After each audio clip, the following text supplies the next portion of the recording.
اعوذ باللہ من الشیطان الرجیم، بسم اللہ الرحمن الرحیم۔ ناظرین کرام، جاء الحق میں خرم نصیرانہ آپ کی خدمت میں حاضر ہے۔ حضرت مرزا غلام احمد قادیانی مسیح موعود مہدی مسعود علیہ الصلوۃ والسلام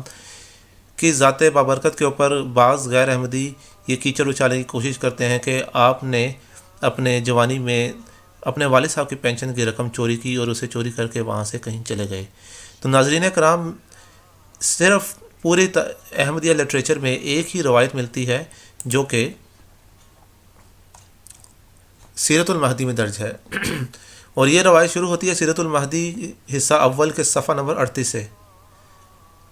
اور یہ روایت نمبر 49 ہے۔ میں آپ کو اس وقت روایت پڑھ کے سناتا ہوں۔ بسم اللہ الرحمن الرحیم۔ بیان کیا مجھ سے حضرت والدہ صاحبہ نے کہ ایک دفعہ اپنی جوانی کے زمانہ میں حضرت مسیح موعود علیہ السلام تمہارے دادا کی پینشن وصول کرنے گئے تو پیچھے پیچھے مرزا امام الدین بھی چلا گیا۔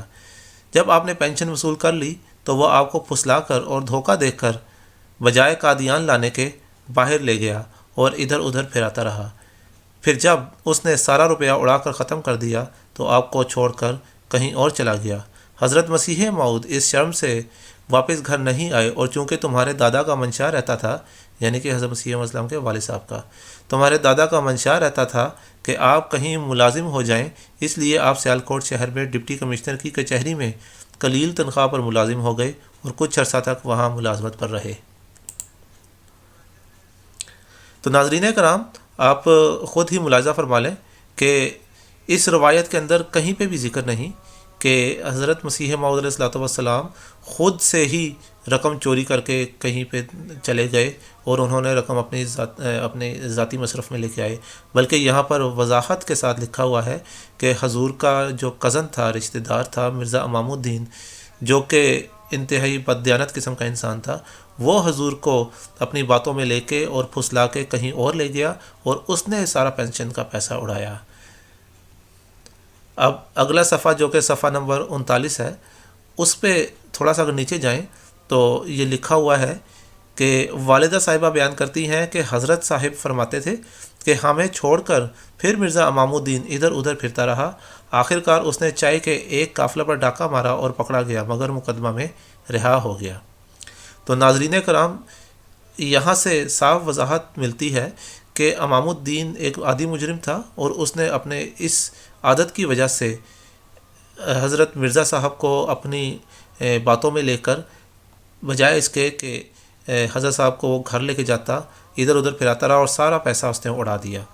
آپ یہ نیچے بھی دیکھ سکتے ہیں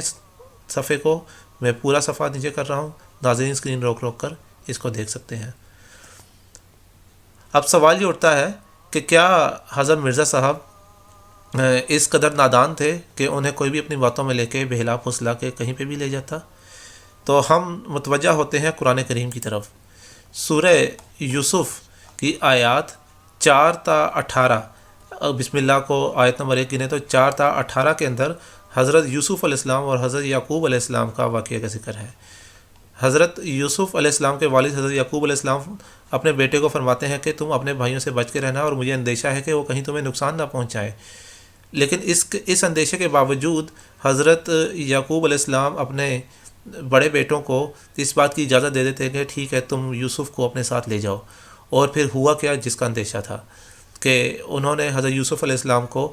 اندھے کنویں میں پھینک دیا اور کپڑوں پہ نقلی خون لگا کے اپنے والد صاحب کو دکھایا اور ان کے سامنے روئے اور بتایا کہ ہمارے بھائی کو بھیڑیا کھا گیا ہے۔ حضرت یعقوب علیہ السلام ایک مرتبہ پھر اپنے بیٹوں کی باتوں میں آ گئے اور انہوں نے یقین کر لیا کہ واقعی میں میرے بیٹے کو بھیڑیے نے کھا لیا ہے اور نقصان پہنچایا ہے۔ تو یہ تو بات ہو گئی اللہ تعالیٰ کے نبی کی، جو کہ اس وقت نبوت کے اوپر فائز تھے اور اچھی خاصی عمر میں تھے۔ ناظرین کرام، حضرت صلی اللہ علیہ وآلہ وسلم نے فرمایا ہے، یہ روایت صحیح مسلم کی حدیث نمبر 4473 ہے۔ حضرت صلی اللہ علیہ وآلہ وسلم فرماتے ہیں،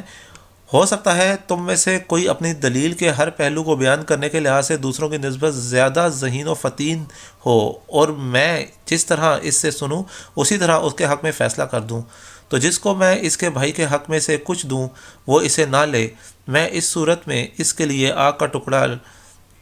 کاٹ کر میں اس صورت میں آگ کا ٹکڑا کاٹ کر دے رہا ہوں گا۔ تو حضرت صلی اللہ علیہ وآلہ وسلم نے بھی اس اندیشے کا اظہار فرمایا ہے کہ ہو سکتا ہے کہ تم لوگوں میں سے کوئی ایسا ضرور ہو کہ جو کہ اپنی چکنی چوپڑی باتوں کی وجہ سے مجھ سے غلط فیصلے کرا لے اور مجھے اپنی باتوں میں لے لے۔ تو جب حضرت صلی اللہ علیہ وآلہ وسلم جو کہ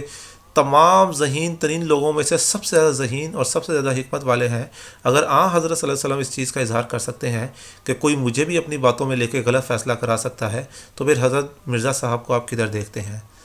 تو میں بس اتنا ہی عرض کرنا چاہتا ہوں ناظرین کہ لوگ صرف اور صرف اپنی مخالفت اور جو بغض ہے دل میں مرزا صاحب سے، اس کے نتیجہ میں مرزا صاحب کی ذات کے اوپر ایسا الزام لگاتے ہیں جو کہ دراصل ہے ہی نہیں۔ اور مزے کی بات یہ ہے کہ یہ سیرت المہدی سن 1930 کے بعد چھپی ہے، غالباً 31 یا 32 میں، اور اس سے پہلے تک کسی کو بھی یاد نہیں تھا کہ حضرت مرزا صاحب نے پینشن کی رقم چوری کی۔ یہاں تک کہ مولوی محمود حسین بٹالوی صاحب جو کہ مرزا صاحب کے ہم اثر تھے اور وہابیوں کے بہت بڑے عالم تھے، انہوں نے تو اپنی کتاب اشاعت و سنہ کے اندر گواہی دی ہے کہ حضرت مرزا صاحب انتہائی پاک باز انسان تھے، اور میں انہیں بچپن سے جانتا ہوں اور میں نے انہیں انتہائی پاک باز انسان جانا ہے، اور ان کی زندگی ہر قسم کے داغوں سے پاک ہے۔ تو ناظرین اب آپ خود فیصلہ کر لیں کہ حق کیا ہے اور سچ کیا ہے۔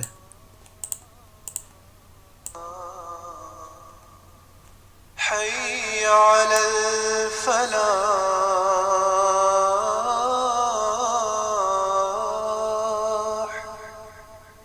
حي